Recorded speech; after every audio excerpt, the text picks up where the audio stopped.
of Semantics and other human sciences is happy to welcome you to the distinguished lecture series instituted in memory of Sri Balvant Parekh, who was the founder of the center. Our programs and publications are very much in tune with Mr. Parekh's vision of sharing knowledge. Thank you for coming, and we hope you would continue to be part of our future events. This is the first distinguished lecture of the current academic year, and we are happy that we begin the series by a lecture by Professor Hans Ulrich Gumbrecht, the Albert Guerard Professor in Literature in the Departments of Comparative Literature and the Program in Modern Thought and Literature at Stanford University. Professor Gumbrecht is a literary theorist and public intellectual of international repute, whose work spans philology, philosophy, literary and cultural history, and epistemologies of everyday. Over the past 40 years, he has published more than 2,000 texts, including books translated into more than 20 languages. Some of his best-known works include Making Sense of Life and Literature, in 1926, Living at the Edge of Time, Reduction of Presence, What Meaning Cannot Convey, In Praise of Athletic Beauty, Atmosphere, Mood, Stigma, and After 1945. Professor Gumbrecht has been acknowledged by 9 honorary doctorates in 6 different countries. He has also held a large number of visiting professorships. Today happens to be Professor Gumbrecht's birthday, so let's wish him a very happy birthday. We are happy to welcome you, Professor Gumbrecht, to Balvant Parekh Center and the lecture series. Professor Gumbrecht's forthcoming book project, tentatively titled Prose of the World, Diderot, Goya, Lichtenberg, and Mozart, and An End of Enlightenment, will be published in 2016. Today's lecture springs from his current research area. The lecture is titled Prose of the World, Denis, Diderot, and a Different Epistemological Configuration Coming from the 18th Century. So let's begin the lecture. Thank you. Thank you so much. This is supposed to be recorded. I don't know whether my lecture deserves to be recorded, but that's your reason. But I think you understand me, and I don't think we need the microphone. I was telling a colleague outside, I'm always embarrassed about my belly, but I think I have a good voice in compensation. So, but I thought I don't need this entitlement. I wanted to try my voice. Okay. So, for recording we have this device. If it was not for this, of course. Okay. Well, thank you so much for inviting me and for trusting me with this Parekh lecture. I have learned over the past few hours what this name and what this figure and what this lectureship means for you. So many thanks for trusting me with that. I hope I can justify your trust. Also many thanks because this is the first time I come back to India in 51 years. I told Prafula and some other colleagues that the first and only time so far I came to India was in 1965 when I was 17 years old, and my father had the idea that I should spend every summer on a different continent. So this was a time without credit cards. This was a time where during 7 weeks in India I could not call back home. So that sometimes I felt, well, now I feel retrospectively, perhaps my parents wanted to get rid of me, but they were not successful. I always bounced back. But this was quite some summer in India. I also mentioned I started in Madras in 3rd class sleeper and slowly went up my way to Srinagar. That's over 7 weeks. So this gave me a first impression. I'm very happy and excited to be back to teach that seminar in Hyderabad.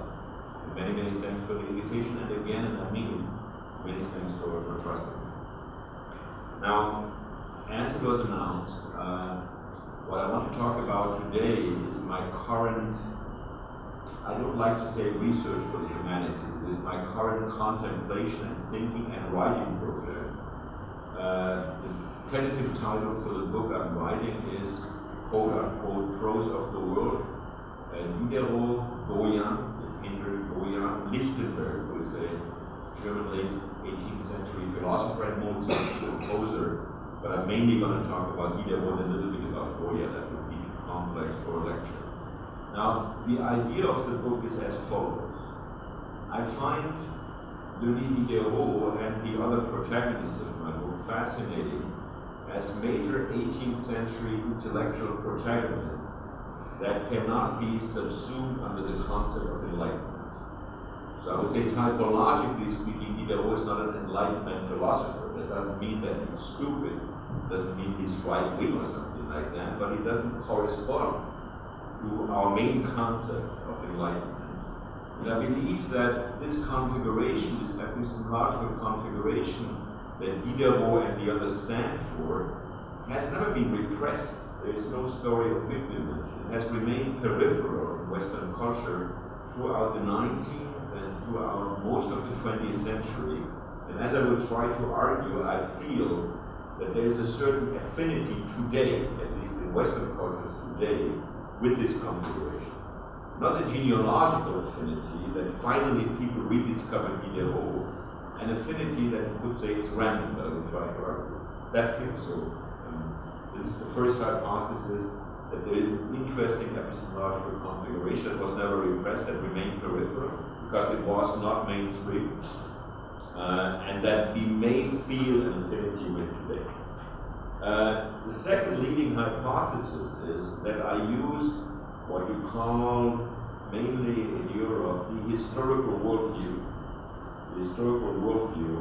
as a backdrop of contrast against Diderot, Goya, Lichtenberg. I mean, the historical worldview, as it has been the most explicitly, and perhaps one could even say the most beautifully developed in Hegel's work. I mean, Hegel stands for the historical worldview.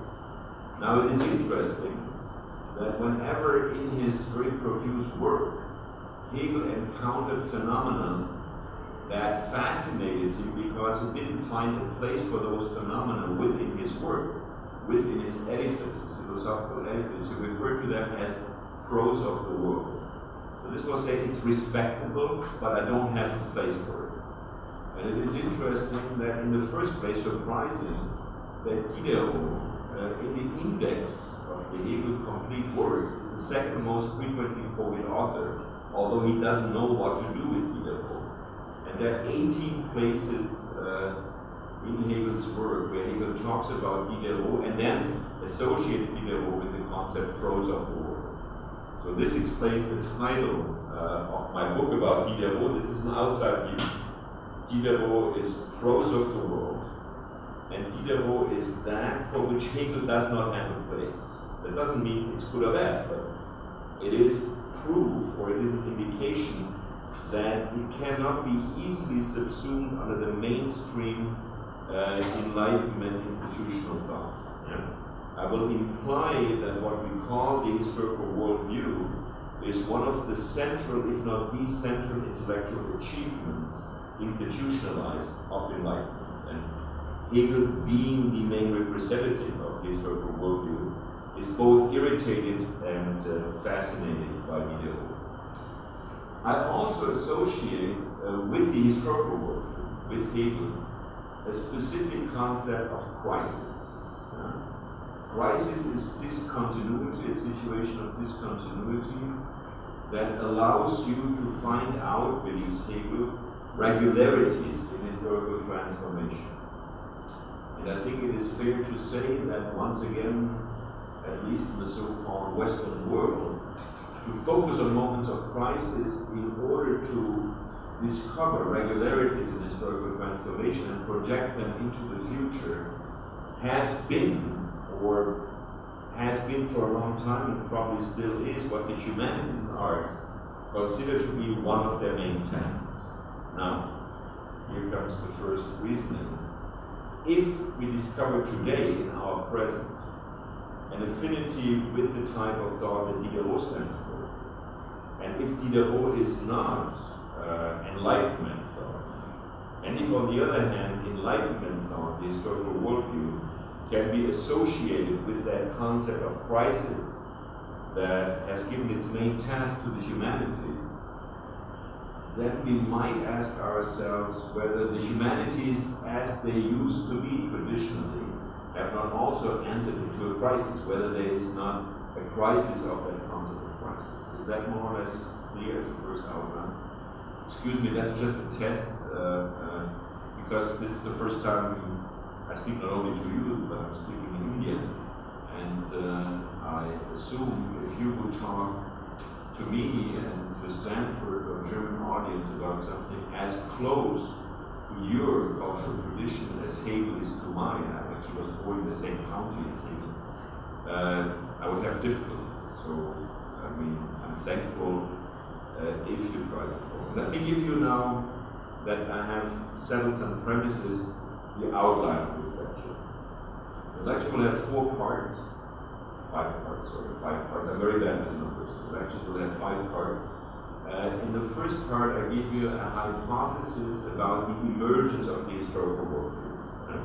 About the emergence of the historical worldview within which only the 18th century became enlightenment. I mean, our concept of enlightenment, that's the implication, is already a product of the historical worldview, including some further considerations about the concept of crisis. In the second part, and this is decisive, and that's the real Diderot part, I will try to give you an impression of this alternative worldview that I think Diderot stands for. I mean, Diderot never had the plan to produce a worldview. This is really by reconstruction. I mean, if Hegel was ultimately and unbeatably systematic, I mean, Diderot was rather chaotic. There is no plan for a worldview. You know? But I will try to reconstruct this worldview, referring to several of Diderot's works, of Diderot's books, and referring a little bit briefly, depending on the time, also to Goya, so that you have an impression that this is not only Diderot, this is not only philosophy. In the third part, I will very briefly talk, the third part is very brief, I'll very briefly talk about the history of the crisis, of the concept of crisis, especially in the mid-20th century. I think there's a deep crisis of the concept of crisis entered the historical worldview in the mid-20th century that nobody really saw when it was happening, but that we can identify retrospectively. And I believe, and this leads to my fourth part, that this was the origin, this crisis of the concept of crisis, was the origin of a different worldview emerging, a different type of temporality emerging, that is not identical with the historical worldview, and that I propose to call, in a little book that you were kind enough to buy for the collection here, the broad present. So I will describe in part 4 the broad present, our broad present, which I believe is a construction of temporality that has largely replaced, at least in the everyday, and at least in Western culture, which has an affinity certainly to say the least in global culture, the historical world. And I will finish by reflecting on the following question. If there has been an association between the historical worldview on the one hand and the humanities on the other hand, and if this historical worldview is no longer unchallenged, does this mean that we would have to draw consequences for the humanities? Okay, now, something, it's not a joke really, but that Prafula right here has heard some of my lectures on YouTube before inviting me, or after inviting me, may have heard. This is the point after you give the outline where you announce my lecture is going to last so and so long.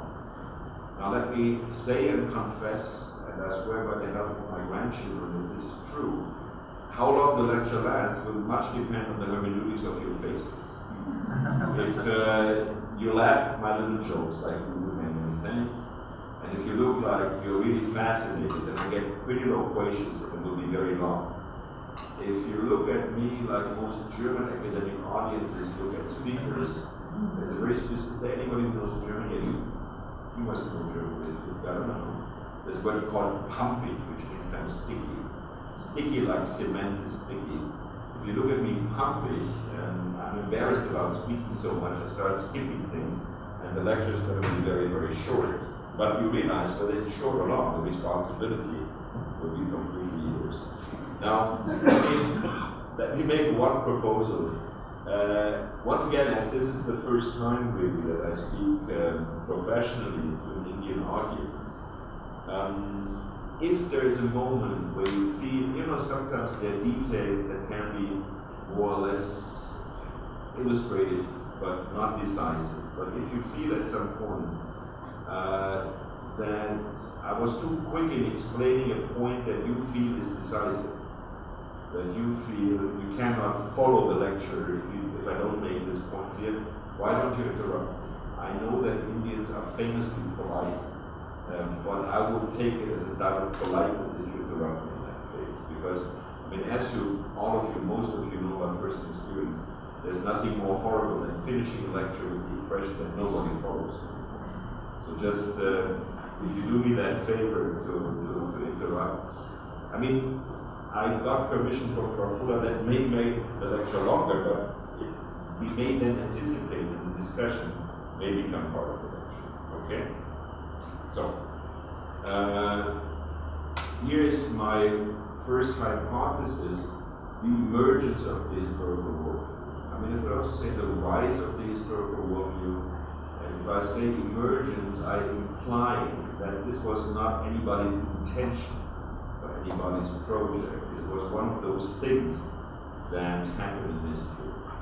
Let me also say that I'm by far not the first intellectual or scholar who believes that the historical worldview as we know it emerged in what some Germans call the saddle times, or Ashurvat between different times, between plus minus 1770 and 1830. For example, if you read what I consider to be Michel Foucault's most important book, The Order of Things Témoins des Choses, that is what he argues. I don't know whether you're familiar with the work,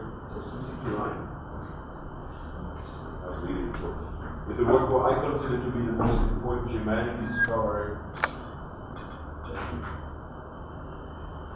in Germany in the second half of the 20th century, historian, philosopher called Balvant Parekh.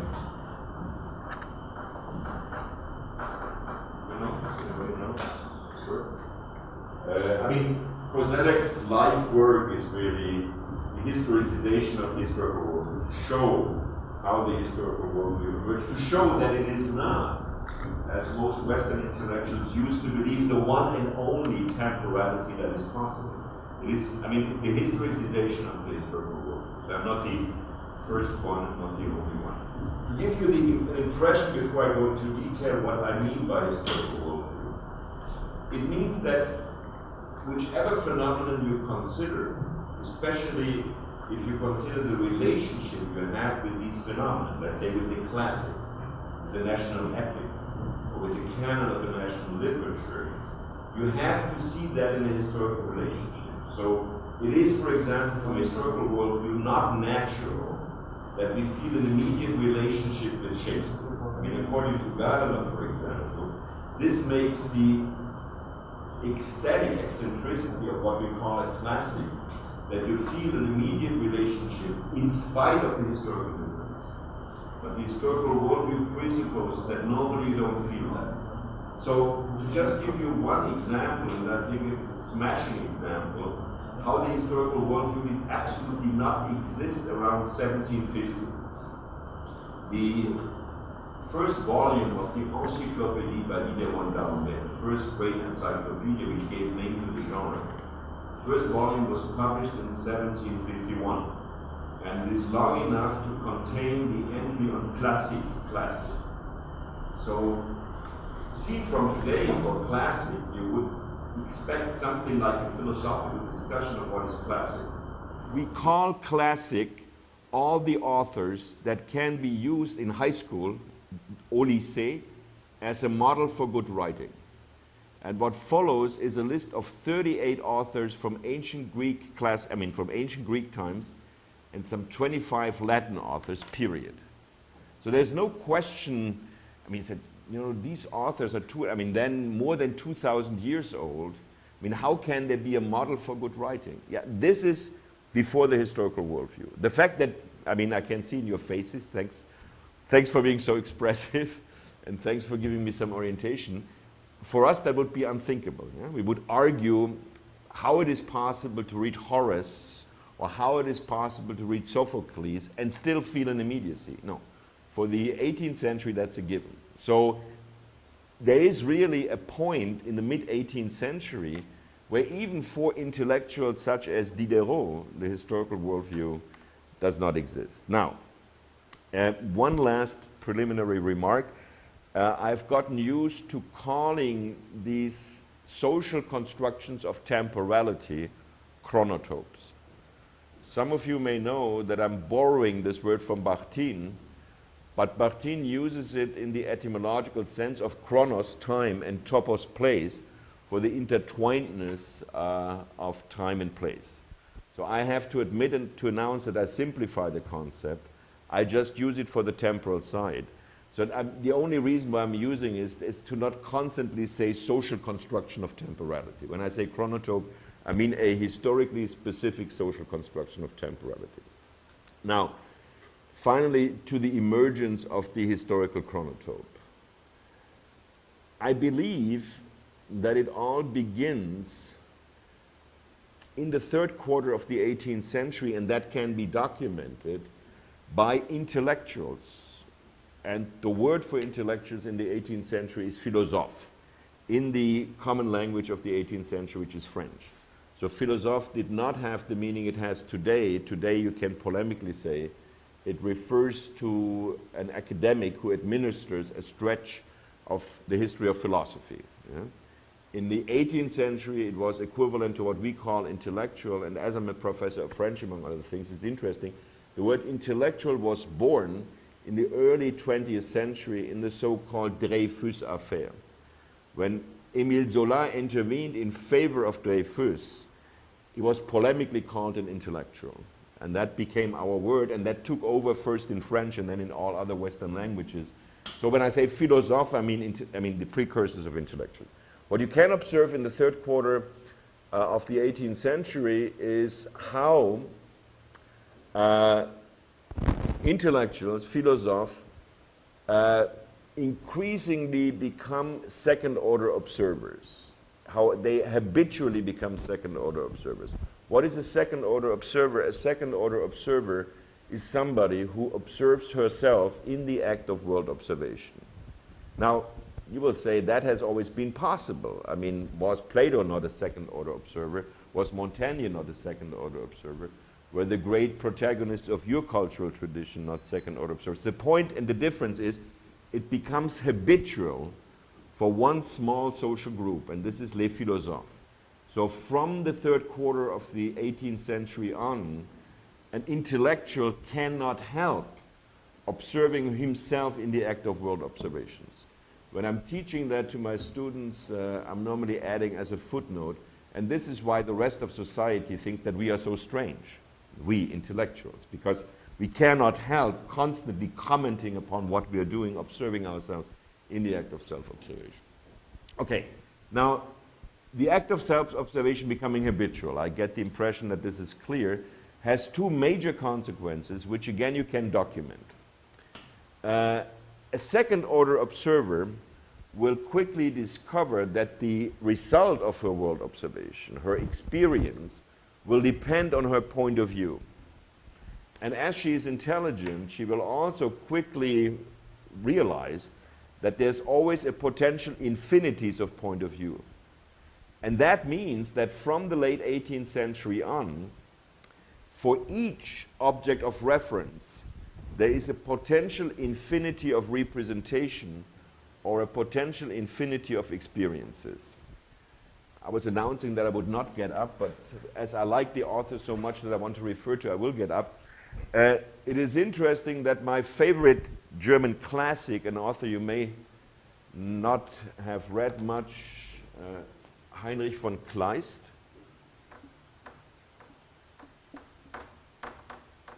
Ever? Michael Kohlhaas, for example.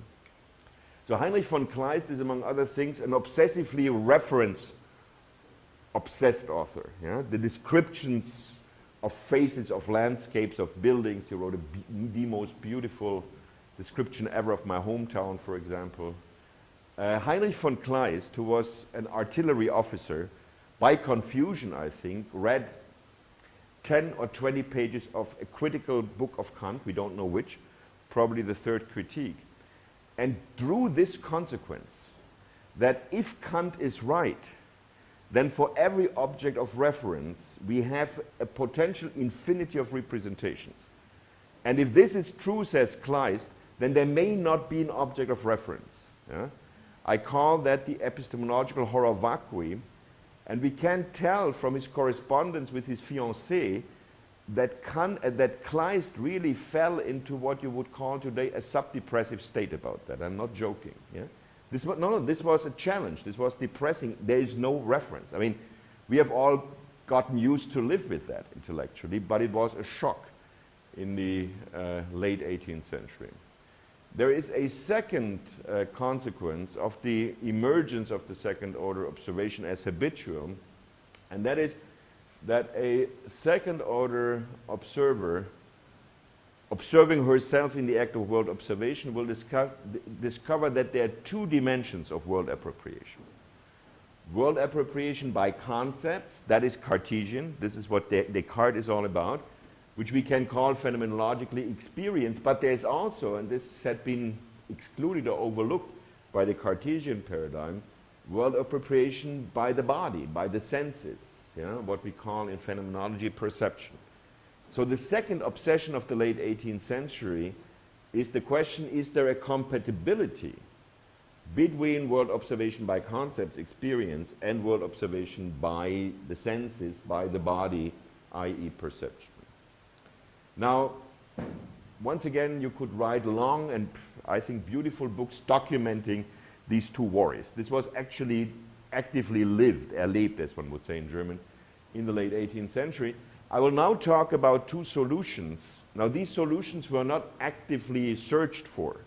Yeah, these are solutions that we can retrospectively identify. The first solution, the solution of the second problem, is a very drastic one. The problem of a compatibility between experience and perception, world appropriation through concepts and world appropriation through senses, gets eliminated in mainstream 19th and 20th century Western thinking. It doesn't come back as a problem. If I knew more about the history of physics, I would say the first and decisive time it comes back is Einstein's relativity. Yeah? That precisely deals with this problem, but I'll not talk about Einstein above all for lack of competence. The second problem, however, is what I find interesting.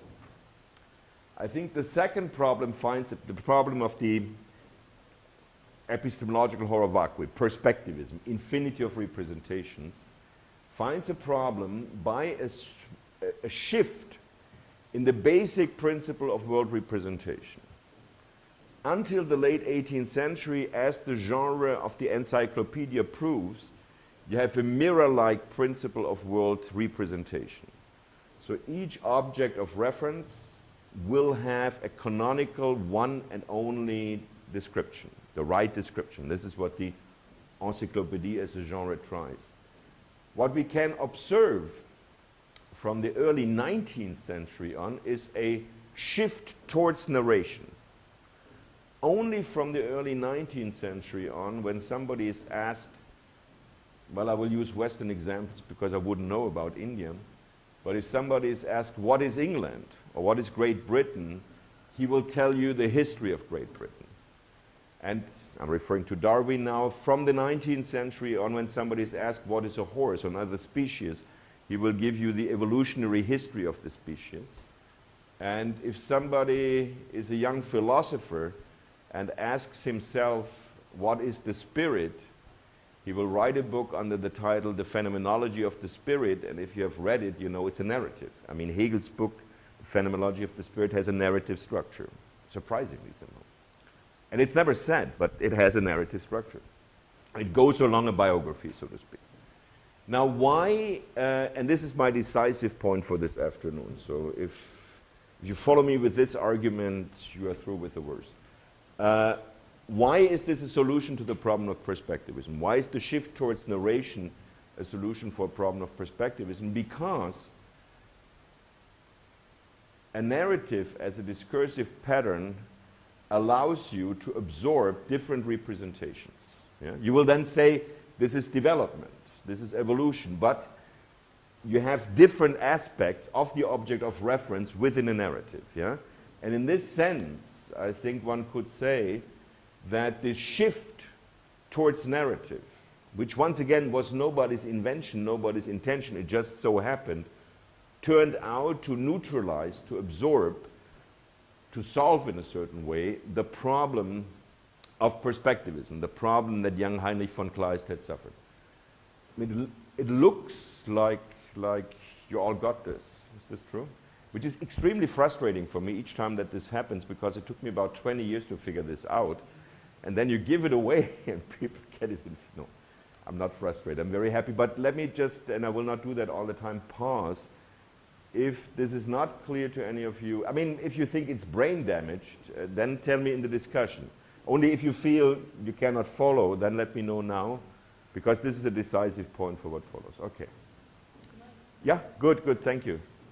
Why would you not refer to the earlier way of looking at the singularity of the historical review also as a narrative, which is but not, it does not include the infinity of reference points, but just one. Why is that not one? I think I will have an answer to that, and it will come in the next 5 minutes, and then once again, okay? So if in 10 minutes you feel this remains unanswered, please hit the brake again. But thanks for doing it anyway. I just thought if I give you the answer now, then it's okay. But it's a very, I mean, don't grade you for Christ's sake, but it's a very good question, very important question actually. Okay. Now, this shift towards narrative as the discourse of world representation is not yet the historical worldview. It is the ground of the historical worldview. You can say around 1810, 1815, you could again document that. That becomes not common knowledge, it becomes common practice. Yeah? That if you are asked, what's your hometown, you tell the history of your hometown. I mean, Koselleck has beautifully documented that, for example. But it becomes the basis of what is established around 1830, and among other places, and in the most complex way in the world, in the work of Hegel, as the historical worldview. Now let me describe the historical worldview in 5 features. The 5 is random. I think the historical worldview, and this was new, remember the entry from the Encyclopédie, is a worldview in which we always believe that we leave the past behind ourselves. What does it mean to leave the past behind ourselves? It means, counter the Encyclopédie, that the orientational value is fading with the growing chronological distance. Right? We do not say it's impossible to learn something from ancient Greek history, but it is less probable than to learn something from mid-20th century history, for example. It is secondly, and I think this is decisive, for the first time in human history perhaps, a worldview for which the future is an open horizon of possibilities among which humans can choose. An open horizon of possibilities from which we can choose, which we can shape. It is thirdly, and this is also new, a worldview in which between this fading past and this open future, the present shrinks towards being an imperceptibly short moment of transition. And I'm quoting Baudelaire in his beautiful book, prose book, Painter of Modern Life, Peintre de la Vie Moderne, from 1858. This is a quote from Baudelaire. He says, the present has shrunk to being this imperceptibly short moment of transition. Present has no substance. Until then, in Western culture, people would normally define the present as one generation plus minus 30 years, which had a biblical precedent because this was also the supposed lifetime of Jesus Christ, 30 or 33 years. So it said, if it's in the New Testament, it must be true. So now it's imperceptibly short. And now comes, these were all Koselleck points, and I want to add 2 points, and the 4th point is very, very important. I think this imperceptibly short present becomes the place, you could say, the epistemological habitat of what we call a subject, capital S, us as a subject. Because in this present moment, based on experience from the past that has been adapted to the present, we choose among the possibilities of the future. Yeah? And this capacity to choose among the possibilities of the future based on past experience is what we call agency, what we call acting. And I think once again in Western culture, and I will now bracket this in Western culture, it's clear that I'm not able to speak from a perspective of Asian culture. In Western culture, ever since, agency, the capacity to act, is the central element of what makes humans different. It's the central element of the claim of superiority, anthropologically speaking. Is that clear? And then finally, and that of course is the historical worldview, in the historical worldview, time is a necessary agent of change. There are no phenomena that can resist transformation in time. It may go very, very slow, like with crystals. It may go very, very fast, like with viruses. Does anybody know how long one generation of viruses lasts? I know that because we have somebody who's on a short list for the Nobel at Stanford because she works on reproduction of viruses. She's from the family of Kierkegaard. Her name is Carla Kierkegaard. It's very funny that she does play. Well, I always want to say 10 seconds, but unfortunately it's 6 hours, so it's actually much longer than I expected, but nevertheless very short for one generation, 6 hours. Yeah, it was a fraction of a second. No, it's 6 hours, but anyway. So nothing can resist transformation in time. Now, I think I don't have to supplement much anymore that this construction of time, this historical chronotope, lends itself to emphasize crisis. What is crisis? Crises are moments of discontinuity in what is expected to be a continuous time. There's supposed to be regularities in this projection of time. And as if there were an abyss, this is my metaphor, these crisis moments seem to encourage intellectuals to find regularities of transformation, precisely because it gets interrupted. Yeah? And this has been one of the main assignments of the humanities avant la lettre. The humanities become a concept only in the late 19th century in most European countries, in the United States. But there are humanities, for example, to quote German protagonists, the Grimm brothers, the first professors of German in Germany. There were humanists avant la lettre, and the Grimm brothers, when they thought about national history, they thought about history in this way. So for them, Germany in the early 19th century was in a crisis, and this was the reason why it would allow them to identify laws of transformation and to predict the German future. Now, this configuration around 1830 is so heavily and so centrally institutionalized that from that time on, Western intellectuals confuse it with time in it by itself. Because, mind you, without that frame of mind, there is no philosophy of history. Without that frame of mind, there is no evolutionism. Darwin, and this is pre-Darwin, but Darwin and so forth. But also, without that frame of mind, there is no capitalism. Capitalism needs an open future for growth and to be shaped. But strangely, without that frame of mind, there's also no socialism. Socialism is unthinkable without an open future to be shaped. The class-free society is not some natural result. It has to be shaped. It is an idea that, according to Marx, can be achieved. Is that clear? Okay.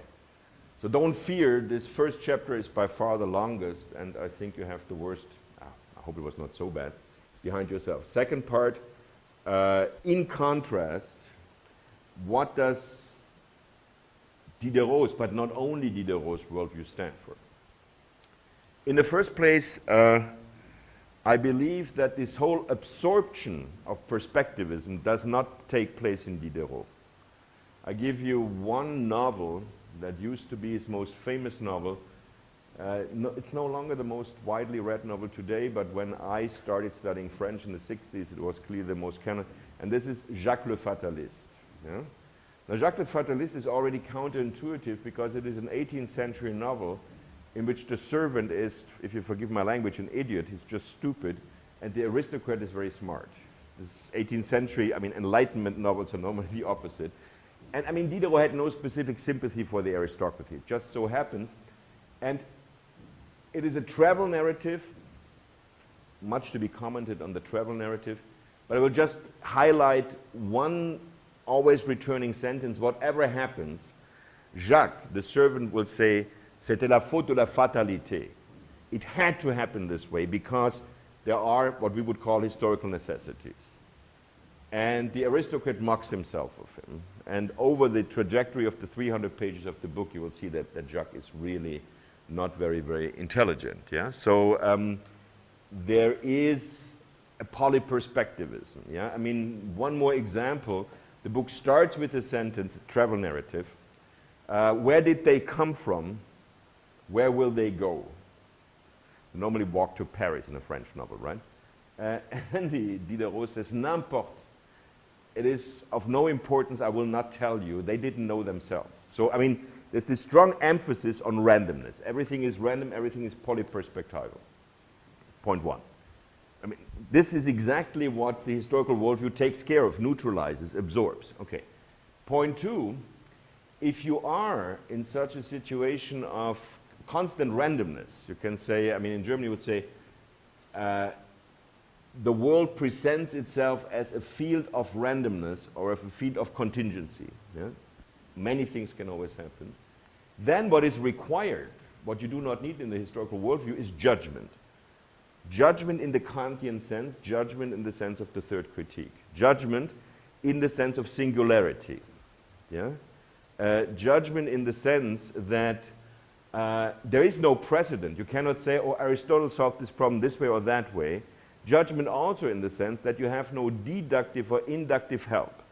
I mean, you are confronted with a situation, you have to choose, you have to make a judgment. And this, I think, is the intuition why Kant calls the third critique, the literal title is die Kritik der Urteilskraft, the power of judgment. It used to get skipped in the English translation, they called it the critique of judgment. But in the latest tradition by Alan Wood, actually, they have reintroduced this power of judgment. I think this is important because I think the power means there is no deductive or inductive way. There is no mathematical way. And this is why Diderot is frequently called, and I think rightfully so, the founder of modern art criticism. Yeah, from the 1750s on, there were salons, annual exhibitions in Paris of contemporary painting, and Diderot, for a kind of journal edited by a friend, wrote regularly every year art critique. But it is very modern art critique because he's not deductive. So he's confronted with a painting. He says, I love this painting. His favorite painter is a painter that is very difficult for us to digest, Greuze. But even with his favorite painter, sometimes, no. I don't like this portrait or don't like this painting. So it's very unpredictable. It's singularity. Yeah? It's singularity.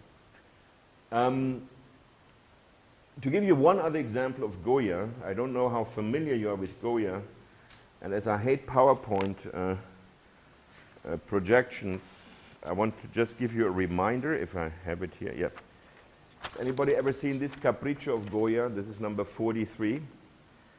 This is a guy, it actually refers to a very bad Spanish philosophe. His name is Jovellanos, who Goya had an ironic relationship with, and he's fallen asleep. And the inscription, the caption says, El sueño de la razón produce monstruos. This has always been translated in the Enlightenment way, meaning if reason falls asleep, the monster's awake.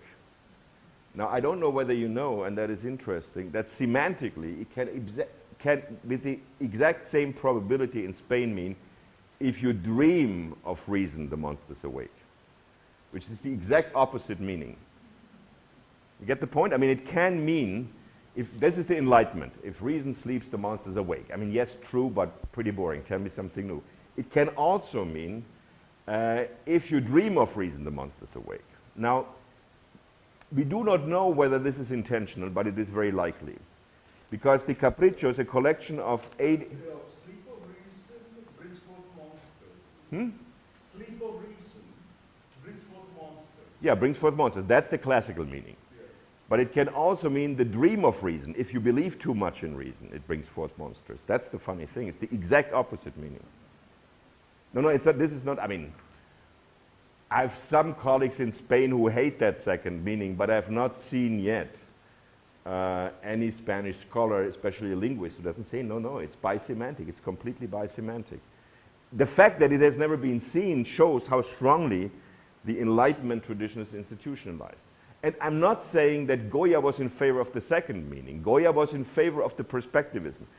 We do not know, but there is an interesting fact, because the Capriccios were a collection of 80, how do you say, aguas fuertes, but I mean, well, sketches, offered for sale, and until a few days before they were offered for sale, number 43, this one, was number 1. And then Goya moved it to 43, which is kind of the most random number, probably because this was under an, at least officially, very enlightened government, and he feared that people wouldn't like that. But Goya seemed to have an awareness that there was something weird going on. We also know, actually, we have contemporary documentation of how people reacted to it. It's absolutely 50-50. Yeah? Nobody sees the ambiguity, but some people say, yes, it is evil to dream of reason, and other people say it's very evil if reason sleeps. And this is a situation of judgment. Yeah? You have to make a judgment call in this situation. So, to give you one example that is not Diderot. Thirdly, Diderot is obsessed with this question that gets excluded in the historical worldview, namely the question of the compatibility between perception, world appropriation by the body, and experience, world appropriation by concepts. This is what we call Diderot's materialism. Yeah? There are endless treatises of Diderot. For example, he experiments with how can the blind perceive the world. Yeah? So if you are lacking one sense, can you still perceive the world? Here's another one, how can the deaf perceive the world? And I give you one brief anecdote, which is from a book called Le Rêve d'Alembert, D'Alembert's Dream. D'Alembert was a famous mathematician who started out being the co-editor with Diderot of the Encyclopédie. Then the friendship went astray. This is a fictional Diderot, a fictional D'Alembert. Now D'Alembert, as many scientists in the 18th century, was obsessed with the fusion of male sperms and female eggs, how that would work. I mean, they had discovered that this was the origin of life, and they wanted to mathematize it. So in the fiction of that book, D'Alembert, I mean, it's a parody, as you will see. D'Alembert is trying to find a mathematical solution for this question, fusion of sperms and egg, and then he's overcome by a fever. And in that fever, his woman friend, Madame de Lespinasse, stands next to his bed and observes something strange. A strange regular movement is going on the blanket, and then there's something, she says, like a mountain under the blanket, and then there's a deep sigh of relief. You all look at me, this is an ejaculation, of course, masturbation, ejaculation. And the irony is that why do you mathematize the world? Why do you find mathematical solutions if you can have the sensual pleasure of sex? Yeah? I mean, this is not the last word Diderot has, but you get my point. I mean, Diderot makes fun out of the elimination of the physical appropriation of the world. To give you an example of Goya, because I got the impression you like the Goya example, I mean, there are the Capriccios, and there's another very famous collection of aguas fuertes, Stiche in German, I'm blanking on the English word, and that is Los Desastres de la Guerra, the disasters of war. And this is about the Spanish War of Resistance against Napoleonic occupation in the early 19th century. This is this war where the word for local resistance, guerrilla, was coined. Yeah? And Goya has 50 sketches on this war. And there are two things I want to highlight that are interesting about it. I mean, Goya politically is passionately on the side of those who resist, on the side of the Spanish peasants. But the cruelties that are represented, the disasters of war that are represented in a neutral way. So you see French soldiers raping Spanish women in presence of their children. You see French soldiers amputating Spanish resistance, and so forth and so forth. But you also see Spanish peasant women with great joy pushing a lance through the body of a French soldier when this soldier is windless, is bound up, and so forth and so forth. So you get my point. You could say actually that I mean, I have a student who wrote a beautiful dissertation about that, which will soon come out as a book, that Goya and this polyperspectivism is the discovery of what we call today atrocity. Atrocity in the sense this is cruelty that should never happen, regardless of whether you agree or not with the political position of who exercises this cruelty. Now, in this spirit of a different human self-reference, a human self-reference that includes the body, a human self-reference that is not only Cartesian, the final sequence of the Desastres de la Guerra is very, very interesting. This is very little known, so I will show you some pictures to get an impression. Number 48 is a classical allegory of truth. Yeah? Like a woman whose eyes are closed, she looks very pale, and the caption is, truth died. This is pessimistic enlightenment summary.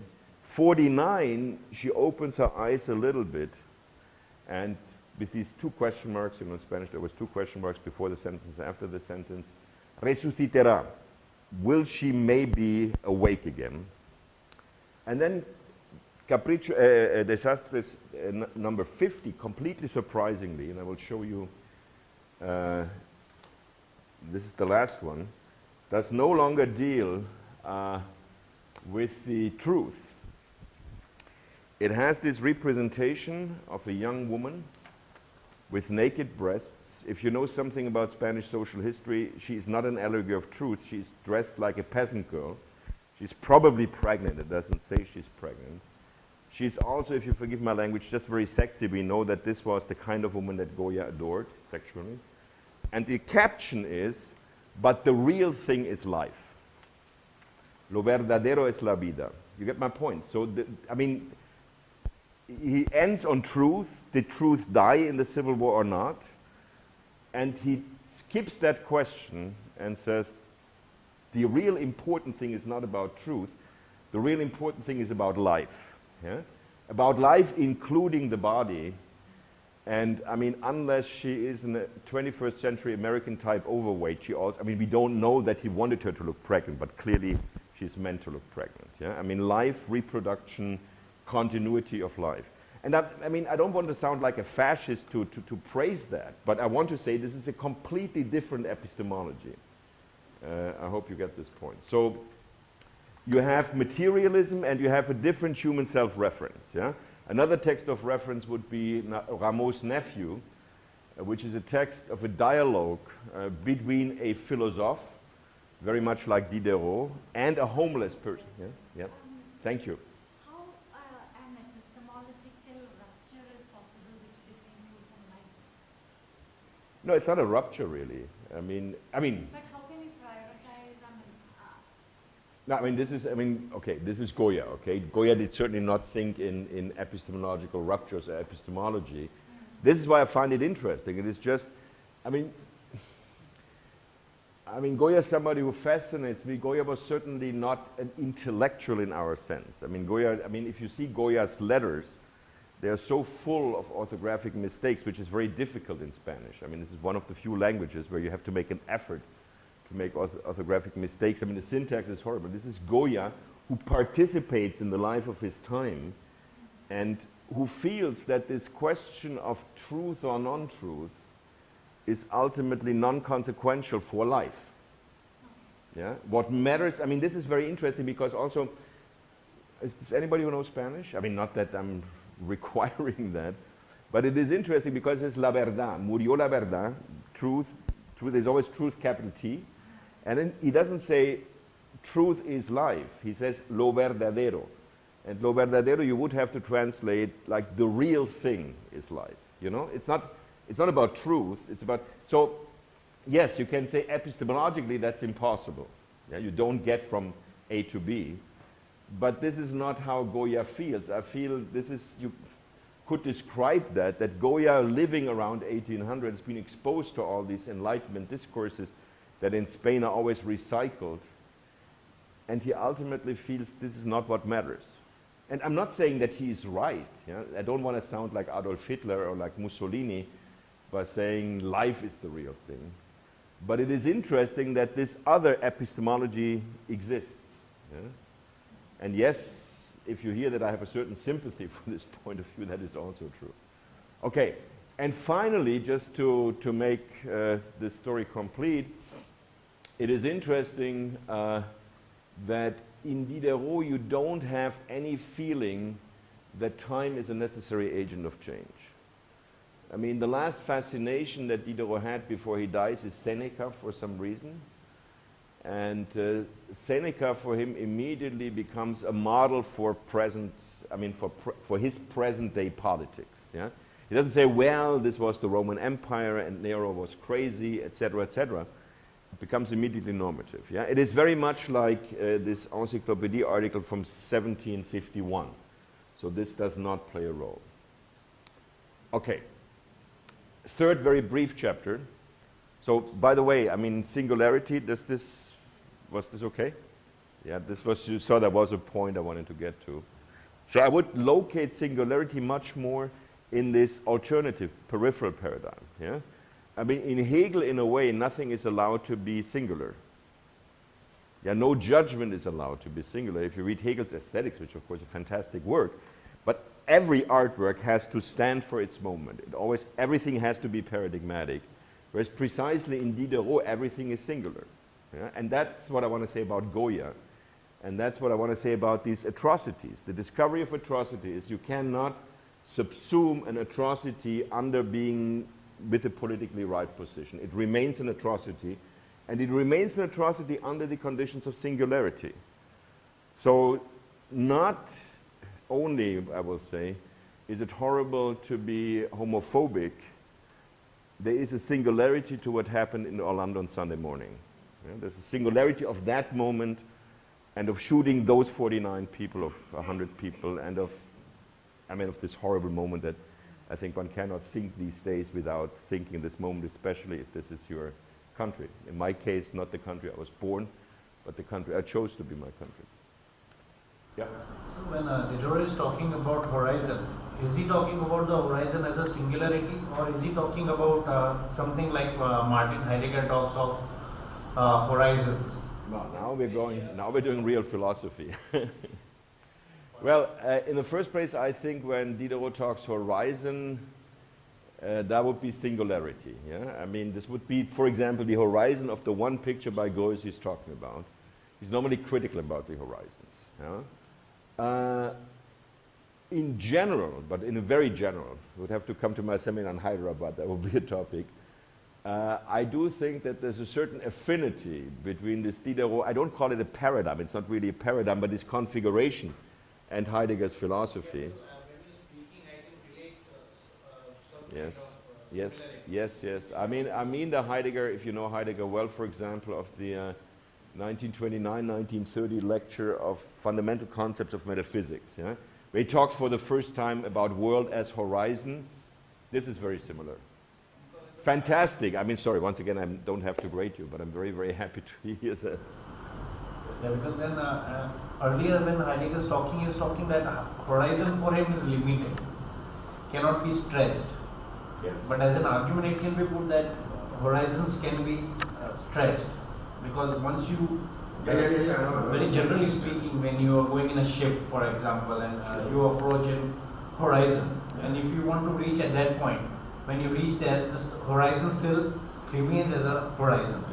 It is unending. So. Well, I mean, two references. One reference is that Heidegger has a very interesting discussion about horizon, very little known, in the 1950s, in a correspondence with the novelist Ernst Jünger. Really, really interesting. So if you want to know more about it, ask me after class. And then second, I tell you something about Heidegger traveling, because Heidegger until the 1950s had never really traveled in his life. But that's I mean, see, I'm very fascinated by Heidegger, and at the same time, I always wanted to be able to do my intellectual life without that member of the Nazi party. So whenever I have bad anecdotes about Heidegger, I'm very, very happy, and this traveling anecdote is very debunking. So ask me about or maybe if after everything, I want to move on. Point 3 is going to be brief, and many, many thanks for this question. Just precious. I mean, I thought I was the only one who thought this affinity, actually. Okay, very brief, I mean, concept of crisis. So concept of crisis, we go back to the historical worldview. I mean, one beautiful example for the concept of crisis, I recently did a seminar, What's Left of Karl Marx, and it was a real question. It was not like to show that everything was left or nothing was left.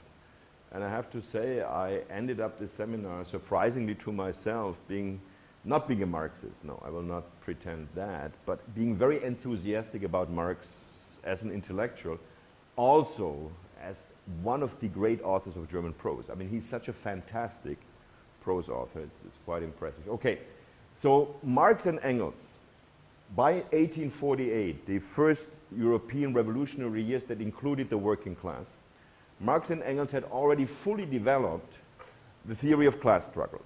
I mean, all the elements of the theory of class struggle had been developed throughout the 1840s, in the Hegelian sense. I mean, Marx, who never met Hegel personally, he arrived at Berlin too late, but was a Hegelian of the left.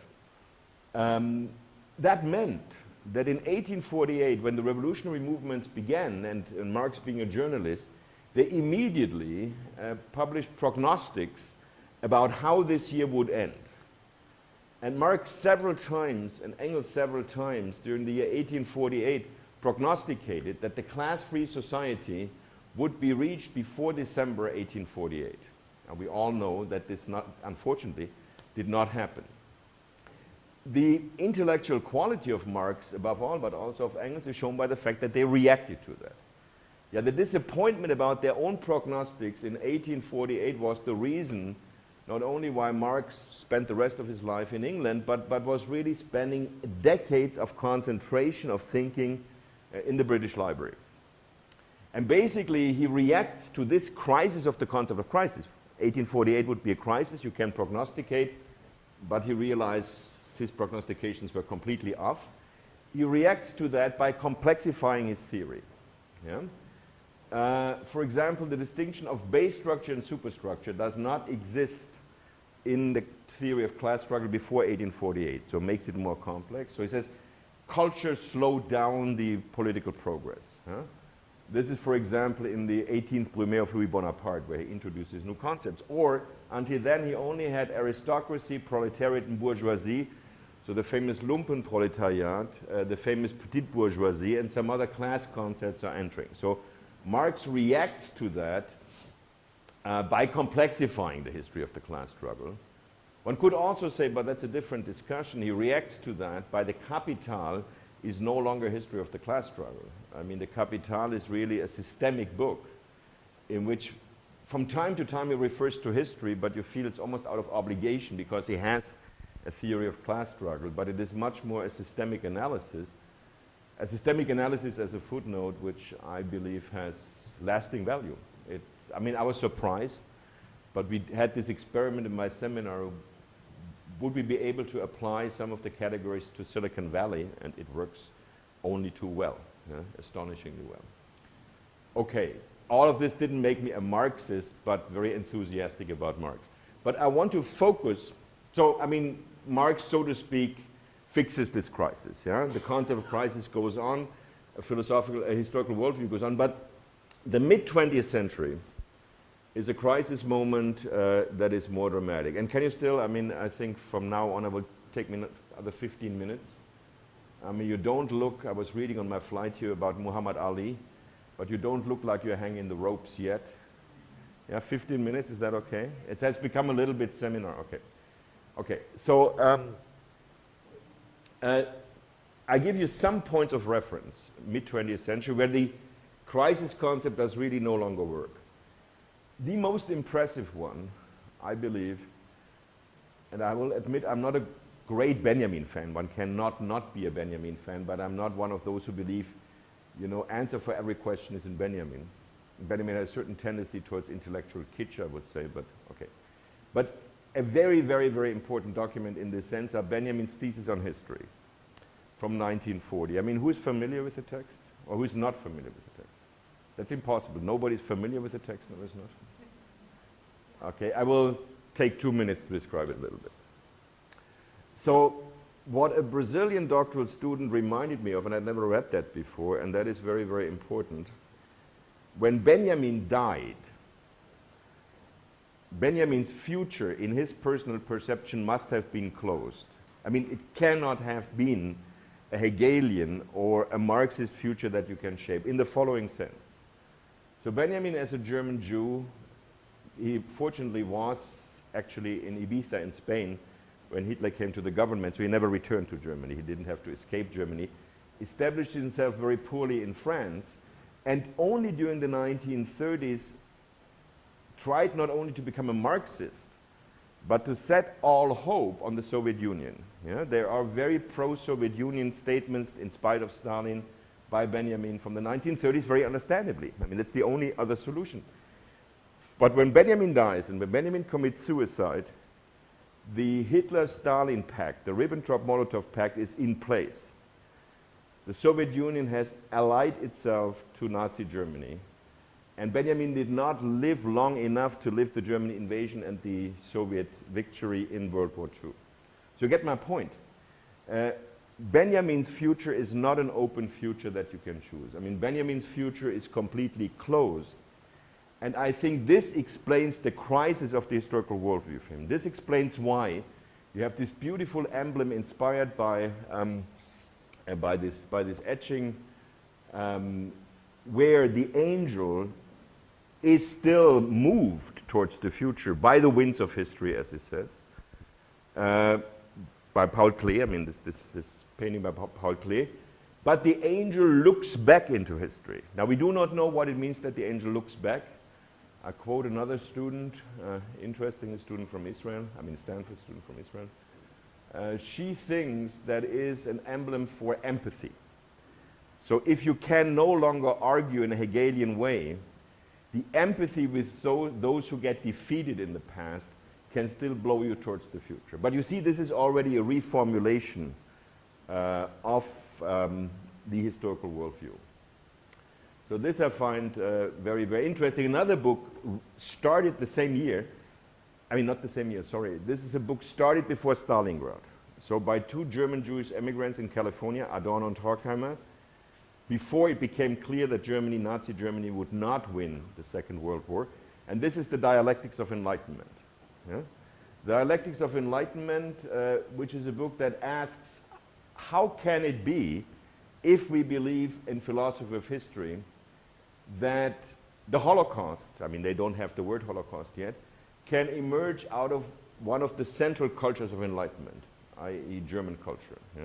I mean, and so forth, but you get my point. This is another crisis point. Immediately after World War II, 1947, Heidegger's first text, after Heidegger was actually in a clinical depression and had a treatment in Switzerland, was always kept secret with Binswanger.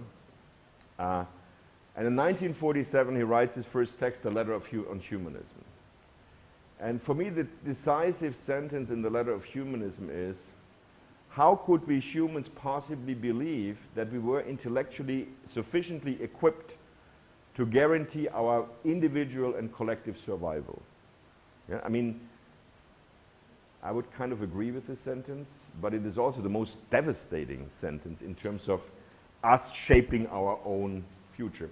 Another reference that is probably less widely known, but I think very, very interesting, a student of Heidegger, who never was Heideggerian, Karl Löwit, who in 1948, it turns out in the week I was born, 1948, published the book Meaning in History,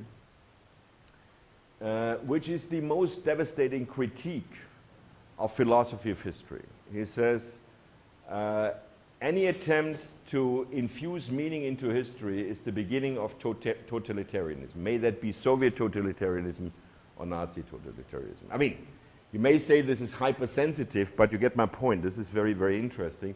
I'll give you two more examples. Albert Camus' L'Homme Révolté, I think the English Man in Revolution.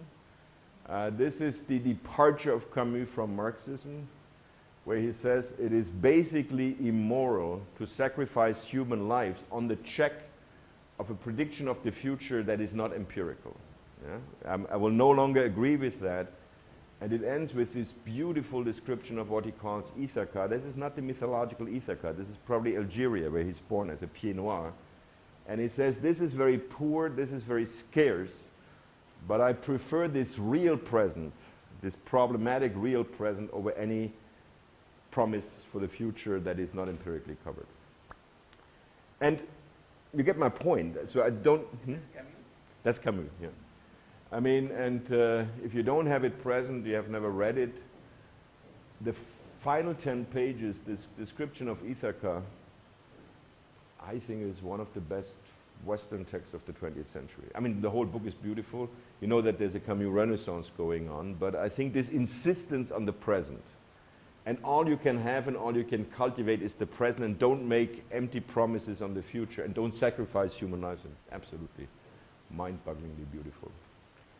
Okay, I mean, you get my point. I just do not want to just accumulate reference. I want to say something is going on with the historical worldview in the mid-20th century.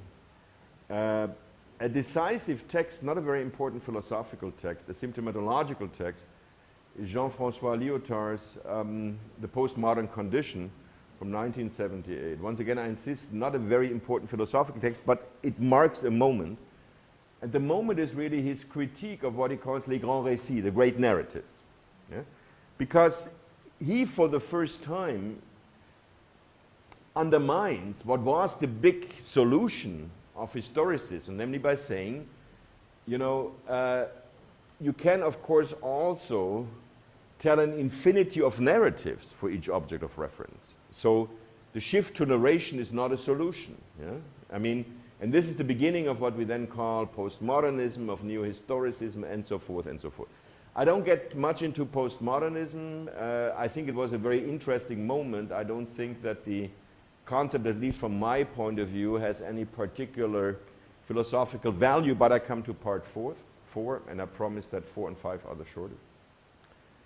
I think, and I make a long story short because the long story of what I will say now in 5 minutes is my most recent, not most recent, but my most recent real published book. I mean, not a collection of essays, and that is After 1945, Latency as Origin of the Present. After 1945, Latency as Origin of the Present. So what I skip now is the main part of this book. I think this accumulation of crisis moments in philosophy of history is something that we can now identify retrospectively. For me, it was really post 9/11. I mean, 9/11 was the point after which it must be that. It's not necessarily 9/11, but in my own hermeneutics it was 9/11. We can identify as symptoms of the emergence of a different chronotope. And this different chronotope, and I'm very, very interested in your reactions, is what I think dominates the everyday in Western culture today. I don't know whether it dominates the everyday in Indian culture. I tend to say, when we say Western culture, that is in its basic structure also what we call global culture. And when I say people, when do you say that? I say this is not what you think when you go to a history seminar or when you do humanities. This is how you wake up, and this is what you think when you brush your teeth, for example. Or this is what worries you when you think about the life of your grandchildren, etc., etc. Okay. Now I give you 5 characterizations of this broad present, of this other chronotope, in contrast to my description of the historical chronotope. I think it is in the first place a chronotope in which the future is no longer an open horizon to be shaped. The future is filled with threats that come towards us inevitably. And we may slow them down, but they will ultimately hit. So think of global warming, think of the exhaustion of resources, think of the demographic development. Now, I'm not in a position, I'm not competent to say these threats are true or not. I mean, I think they are, but this is not what I want to say. All I want to say is this is what most people experience as their everyday future. Yeah, without that, there would be no ecological movement in the world, for example. Yeah? An interesting symptom was the first Obama campaign, yes we can. Because yes we can means that people have doubts that we can shape the future, but yes we can, it is still possible. And interestingly, there's absolutely no yes we can in the second Obama campaign. And I do think, Praful and I talked about that before the seminar, that Obama will go down in history as a very important president. I think it was, I'm very proud of that president, that we were able to elect that president. But the yes we can disappeared very soon. And I thought it was authentic when he said it, okay? Second, I think it is no longer a chronotrope in which we leave the past behind. You may be surprised to hear me say that I believe that our present is invaded by pastness, largely due to the electronic storage capacities. No past, even if we want it, can get lost.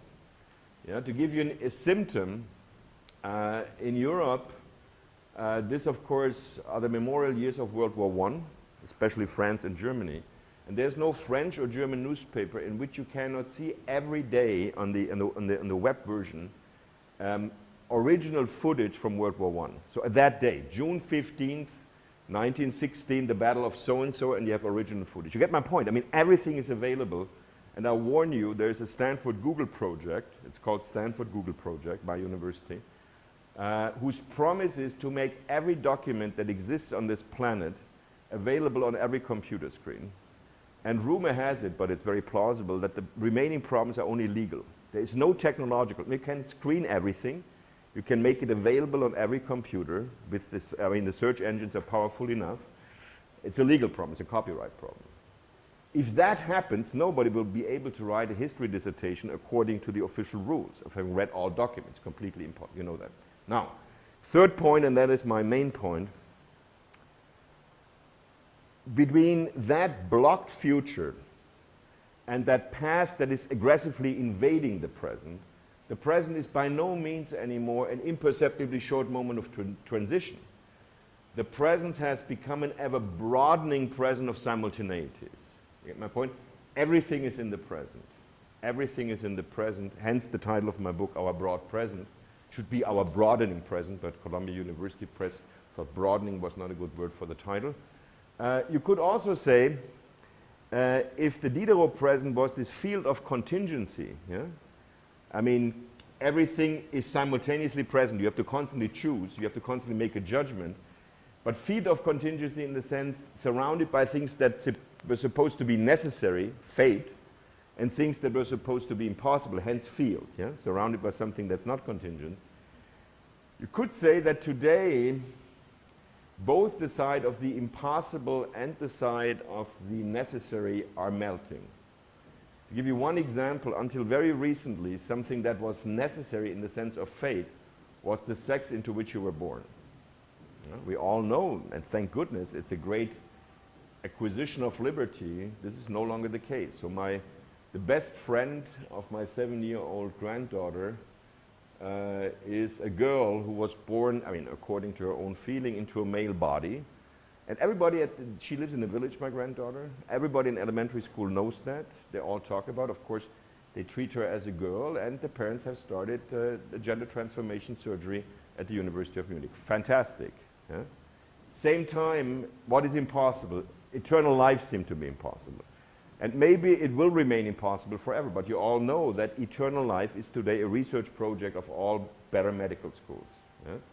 So I'm saying that it's melting away, so we are living in a universe of contingency. So this pressure to do judgment is much more dramatic than in times of Diderot. Fourth point, be short, if the human self-reference in the historical worldview is the subject, capital S is Cartesian, is consciousness, I think our self-reference is struggling to include the soma, include the body, include the sentiments. Yeah? Something like neuro-philosophy being proof of that. I don't think very highly of neurophilosophy, but the fact that we want it, that we again try to force the question of the brain and the mind is interesting symptomatologically. But also in practical life, I don't know about India, it is interesting that except myself, every intellectual starts his or her day by jogging. Yeah? You want to have your body being part of your life. I mean, my participation is that I cannot survive for 1 week without watching a big sports event live, and it costs me a lot of money. But you get my point. I mean, there are these symptoms to get the soma back into our self-reference. And finally, I believe, and I will give you only one example, that this dogma of the historical worldview, time is a necessary agent of change, is no longer generally believed. Yeah?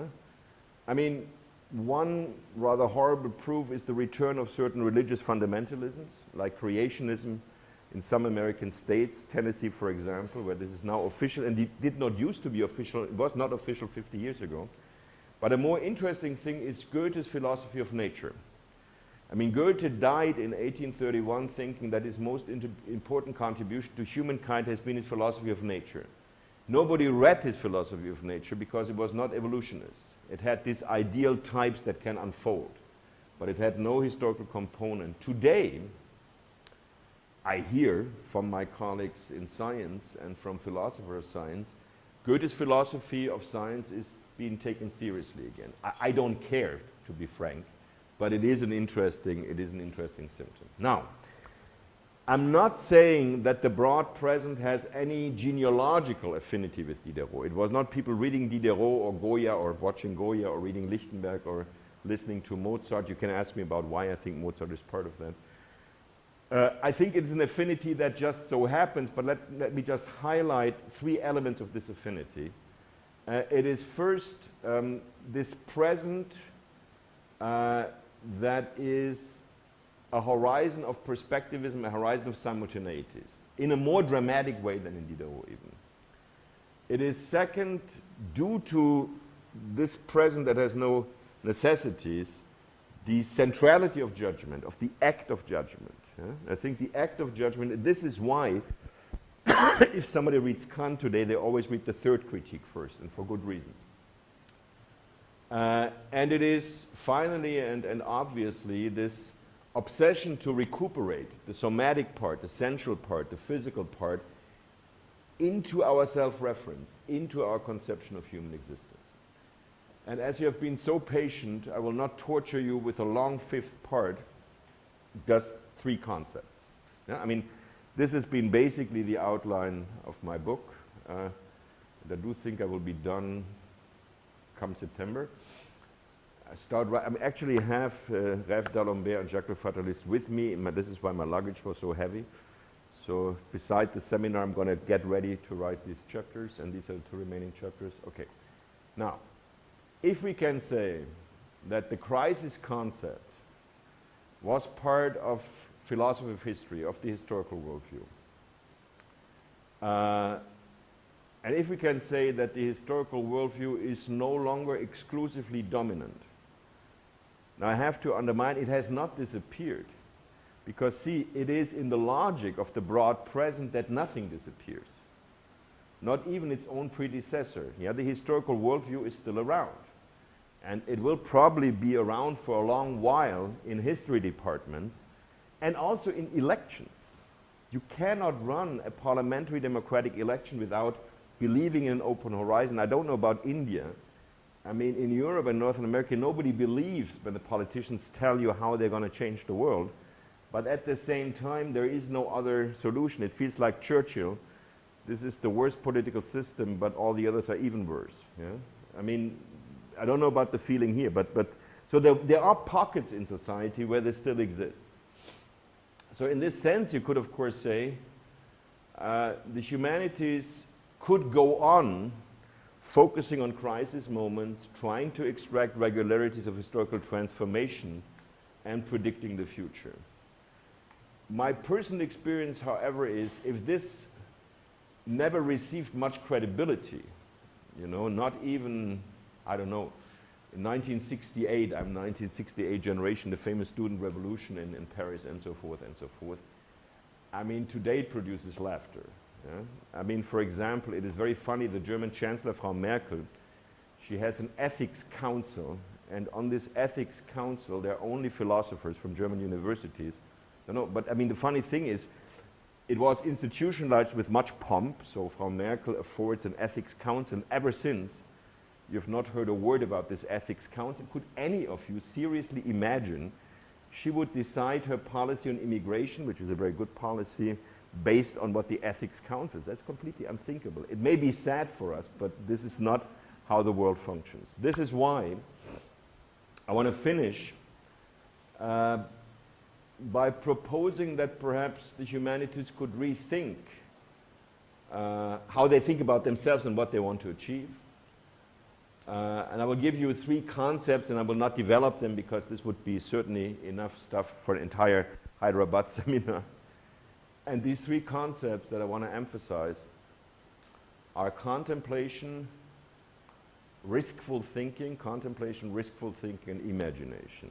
And my idea is my inspiration, and if I die tomorrow, on my first day of my 69th year, that would be my legacy, that this is maybe the way that the humanities might continue. There's an association with the Diderot paradigm, but that's not where I'm going. I just want to go this crisis paradigm, predicting the future, doesn't function anymore. Okay, so contemplation. When I say contemplation, I mean, of course, secular contemplation, which is easier to say in India. Yeah, in India, I suppose, I mean, if you say contemplation in Northern America and Europe, people immediately think you are arguing in a theological way. No, I mean, secular contemplation. I have nothing on earth against theology. I just don't go to church, as we say. Okay, contemplation polemically turned against research. I think when we talk about research in the humanities, for some exceptions, let's say linguistics, I mean empirical linguistics, that is a problematic analogy to the sciences. I think what we do is very different from what the sciences are doing. I think what we are good at, and this is quite a merit, is to concentrate on certain phenomena. And I mean phenomena in the etymological sense of the word, things that show themselves. I think it is already an achievement in our broad present that Lyotard once characterized as mobilisation générale intransitive. We're always agitated, but it goes nowhere. To just be able to concentrate on something. Yeah, I think it is almost a revolution. 1 minute. Yeah? That's number 1. Number 1, yeah. Concentration. I mean, to concentrate on something and to take that time. I mean, Lyotard was about to quote, saying it's the most revolutionary act today is to take your time. Even if you're not paid more, just to take your time, yeah?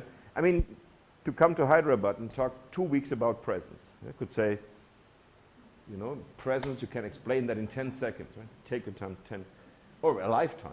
Or to write, I mean, to spend 5 years to write this book about Diderot and so forth and so forth. It was very unusual in our environment. I'm not saying we are revolutionary. I don't need to be revolutionary, but you get my point. And I would say contemplation implies reiteration. You revisit the things you're coming to, and I imply that each time that you revisit them, you make them more complex. You make them more complex. Yeah? I mean, you know, I've been in love with Diderot. Actually, Diderot was my very first Prose seminar in 1967 when I enrolled at the University of Munich, and I fell in love with him so much that I never wrote about him. But I revisited Diderot all my life, and I've taught many Diderot seminars, never knowing what to do. And I hope you didn't get the impression I'm ready with Diderot. Yeah? I mean, this is just one stage, but much more complex than in 1967. This leads me to point 2, riskful thinking. Like I'm saying, we are not about research, but about contemplation. I think the humanities are not so much about solutions, but about making the worldview more complex and even more complicated. Yeah, I think we are about producing, I mean, as we say in Californese or in Silicon Valley-nese, but this is good, we are good in thinking outside the box. So we produce alternative worldviews. We produce worldviews that are not usual and that sometimes should not even be institutionalized. I give you one example, a beautiful example for what I consider riskful thinking. And this was somebody whom I admired very much, liked very much, although I have to admit I never really, quote unquote, believed in his philosophy, Jacques Derrida. But the anecdote in 10 seconds is my best example for riskful thinking, in the sense of making the world more complex. Yeah? So, Derrida's first visiting professorship and last visiting professorship in Germany was 1988. In 1988, like every other year, every second year, there's a Heidegger crisis in Germany. And it goes like this. The Germans discover that Heidegger was a Nazi. That's a crisis here. The next year, they forget that he was a Nazi. That's not a crisis here. And the following year, they rediscover that he was a Nazi. The even years are crisis years. So 1988 was a crisis year. And so Derrida came and gave these lectures at the small University of Siegen in Germany. And he said, as always, he's referred to Heidegger almost automatically as the greatest philosopher of the 20th century. And mind you, this was still the 20th century. So it also meant he told everybody there in the room that you are not the greatest philosopher of the 20th century. And then a student dared to interrupt him and said, but Professor Derrida, how can you speak of Heidegger as the greatest philosopher of the 20th century? Don't you know anything about don't you know about his entanglement with Nazism? And Derrida was very, very polite, and then comes this uncanny moment, and I was there. He said, Mon cher jeune ami, of course I know about this entanglement. This is not a question, this is a sad fact. He was a Nazi, not only a member of the party. The question is, and now comes riskful thinking, could he have been the greatest philosopher of the 20th century without this entanglement? And then he added, I passionately hope that the answer is yes, that he would have been a better philosopher. But there has to be one place in society where even the answer, yes, he could only be such a great philosopher because he was entangled, where even this question and this answer is possible.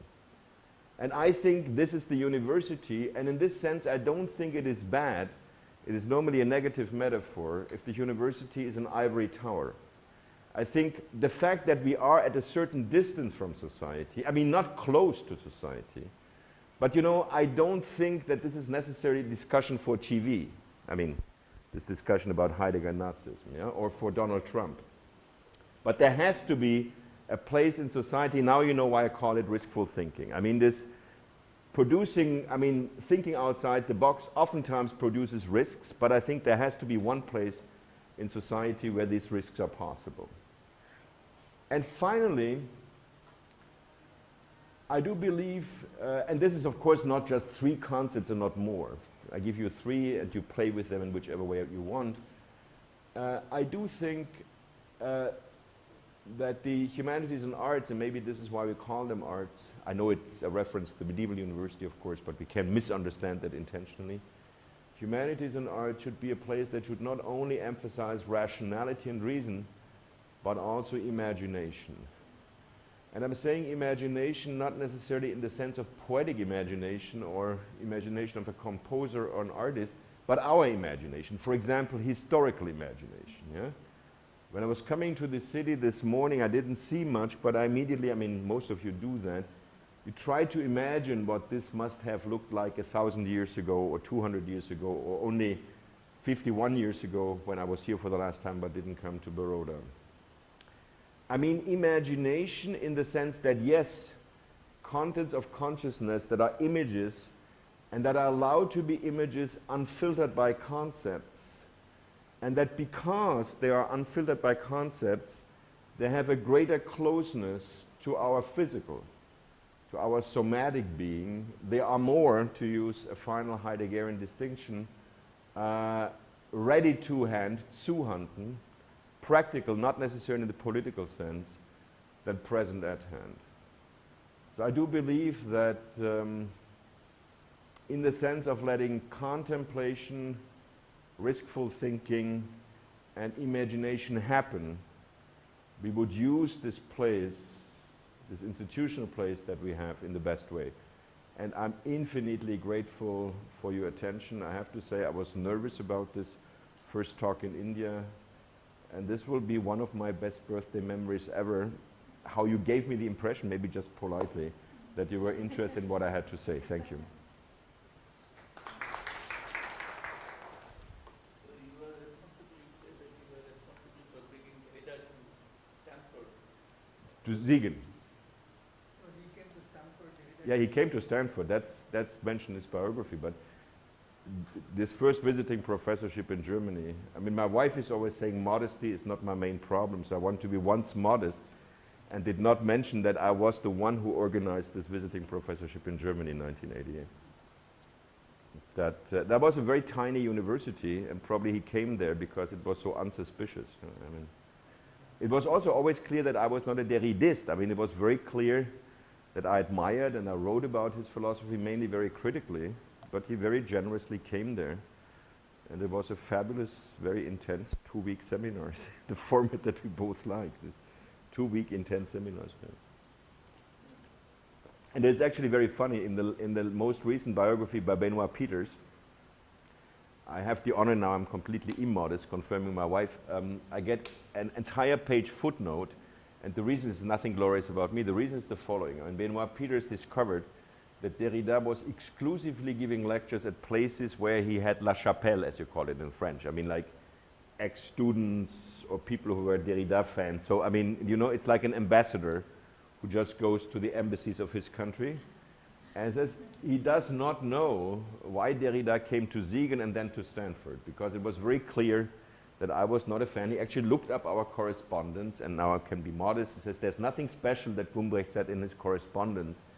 I just think it's because I'm such a nice person. He could just not resist, you know. But I mean, it was very untypical that he came. No, I'm not serious. It's very funny. I wasn't aware. I mean, like everybody in those days, I wrote Derrida, would you please come to my university? And I have to say, rumor has it that he asked for insane amounts of money. He didn't. Not even at Stanford, but which can pay whatever.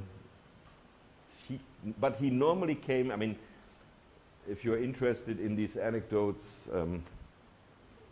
this is the authoritative, the typical 1,200-page French biography by Benoit Peters. I cannot tell you the page where I get the one-page footnote, but you have it? Yeah. It's not terribly interesting, but it is, what is interesting is really that he had this network, that he was normally, which I think was not very good for his work. I think if he had allowed for more riskful thinking from outside, I mean, he was a master of riskful thinking, but if he had allowed for more provocation from outside, that would perhaps have been good for the final stage of his work, where I think it's kind of stagnant. I mean, the last 10, 15 years, there's not much happening in his work. I have an observation to make. Yes. I was just thinking about Sybil. What? W.G. Sybil. Yeah. And his preoccupation with narrative and with history and with imagination. So would you like to comment on the way he writes, or the way he tries to counter the Holocaust? And there is a very subtle undertone to his writing about Germans and the Holocaust. Yeah, I mean, okay, this is certainly somebody, I mean, my generation, born in Germany and not living in Germany, so that's already quite an affinity. And I mean, I'm not only not living in Germany because Stanford pays better than any German university, that's also true. It's massively true, but no, I mean, there are many people born, let's say, between 1940 and 1950 in this contiguity with Nazism.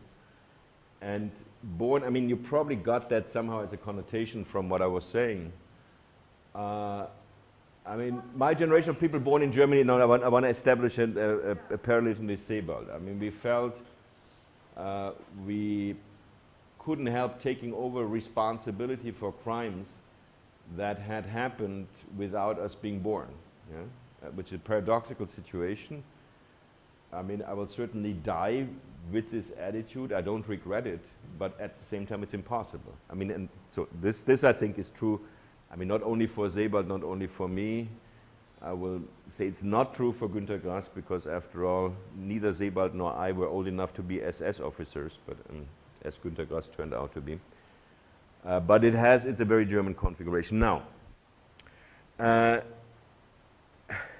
for me, a strong affinity that I feel with Sebald, and I mean, you know, we're talking of one of the greatest German literary authors of the past 50 years, so don't want to compare myself. Don't want to justify my wife's quote too much. But the affinity is that our relationship to history in both cases is absolutely not a relationship in the Hegelian sense. Yeah? It is not about predicting history. It is the attempt of having an empathetic relationship to the past. I mean, I will not say in the sense of Benjamin, but a little bit in the sense that I was interpreting the angel of history. Yeah? You have an empathetic relationship to the past. You have no prediction, but you hope that somehow this empathetic relationship to the past gives you some energy, quote unquote, towards the future. I think this is what I see in Sebald. Now, to be not uncritical all the time, there is one component in Sebald that I do not like, although it's understandable, so it's more phenomenous reception. A Sebald very much in this spirit, an empathetic relationship to history, was referring much to the last 2 years of the war, Germany being bombed. I, for example, was born in the second most destroyed city in Europe. This is Würzburg, after Dresden. So my hometown has a partnership with Nagasaki for obvious reasons. Yes, there was a lot of suffering, and that town was destroyed, for example, in one day completely. And yet the reception that Sebald has had in Germany was, well, World War II was not just such a one-sided thing. Didn't the Allies also bomb Germany? And I mean, the Allies didn't start bombing Germany. Germany started invading Poland, and so forth and so forth. Yeah?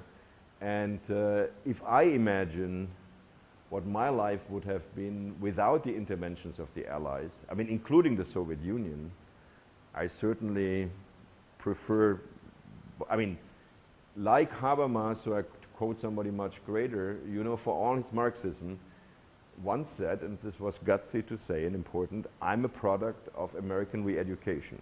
Yeah? I mean, there was a really programmatic re-education going on, mainly in Japan and in Germany. I cannot judge about Japan. I do think in Germany it was quite successful. I mean, not completely successful. And I don't think it was Sebald's intention, but you get my point. The effect that the possibility, let me put it this way, the possibility that Sebald has provided for people who are kind of potentially neo-nationalistic is problematic. But that has nothing to do with the... Yeah, okay, but maybe you can say it is riskful thinking. I like that. Yeah.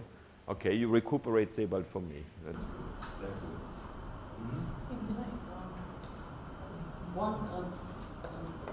If you could just share, if the others are just what you wanted to say about Heidegger and his travel, but the question is really this. You talked about crisis and as well as the crisis of crisis.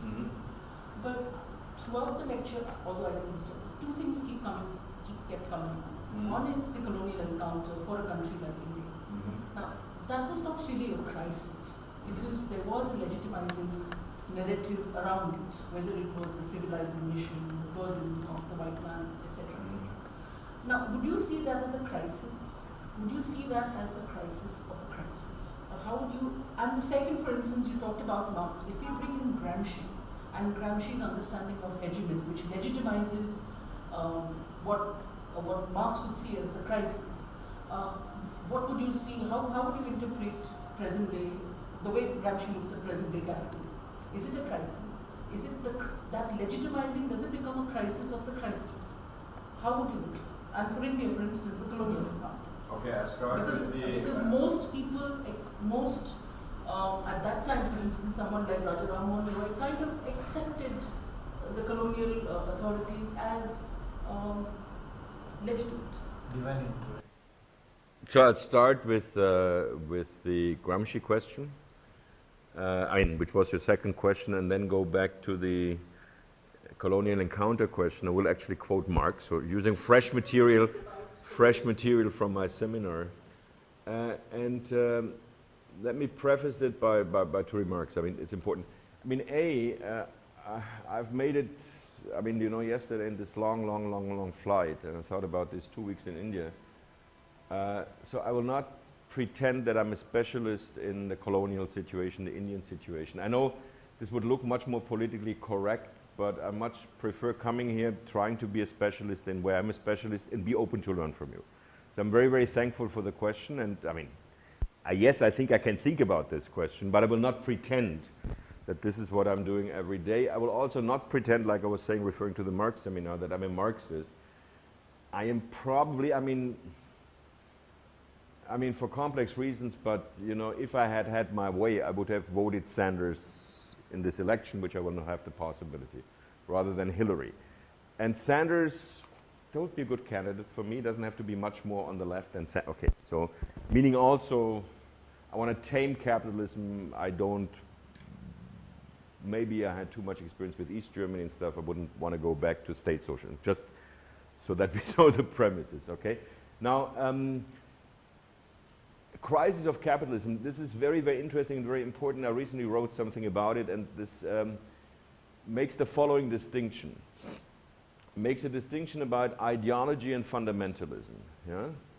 I say that communism, fascism, and certain other positions were ideologies, and I don't mean it any bad with any value, meaning they were fundamentalist intuitions that received this elaboration, this conceptual elaboration. Yeah? I mean, Marx would not have exactly without Hegel, and then there is this huge and very, very important intellectual movement of Marxism, including people like Gramsci, Habermas, etc., etc. So there is a Marxism. Like there was, there was a fascist encyclopedia edited by Mussolini, which, horrible to say, was not all bad philosophically. There's some very, very good entries. I mean, the most horrible one, several entries written by Mussolini himself. So what I want to say, what they shared, it was also explicit. Yeah? Whereas capitalism, although people normally say it's an ideology, I think capitalism in this sense never was an ideology. Yeah, capitalism was never more than an intuition. I mean, that some people since Adam Smith called capitalism, but Adam Smith is not yet a theory of capitalism, it's a symptomatology. And then capitalism has never had an ideology like Marxism, like fascism, etc., etc. And this is my answer, to a certain degree, and paradoxically, maybe sadly, makes it relatively invulnerable for crisis. Because, I'm saying crisis in the sense that if capitalism doesn't work, those who practice capitalism don't think that capitalism doesn't work. They just try to get it going again. Yeah? So there is not this kind of, call it depressive or nostalgic or whatever recuperation that then makes the crisis more profound. Yeah? I mean, people get it going, and that also explains why in certain forms of neo-capitalism it can be so absolutely ruthless. Yeah? It doesn't take anything into account. It just wants to get going, So I think in that sense it has something very primary. But you get my point. My main distinction would be, once again, maybe we share that, the adverb sadly, but it seems to be invulnerable, immune against moments of crisis like the moments of crisis that I have described, because it's lacking a superstructure, so to speak. It is just this very primary practice. It is something very primary. I mean, look at Trump's face. It's very primary.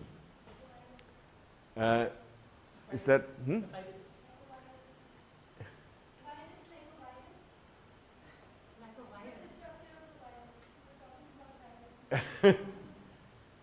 Yeah, I mean, I don't know. I mean, I'm not, to be honest, I mean, this is why I was saying that Sanders would be a position I could identify.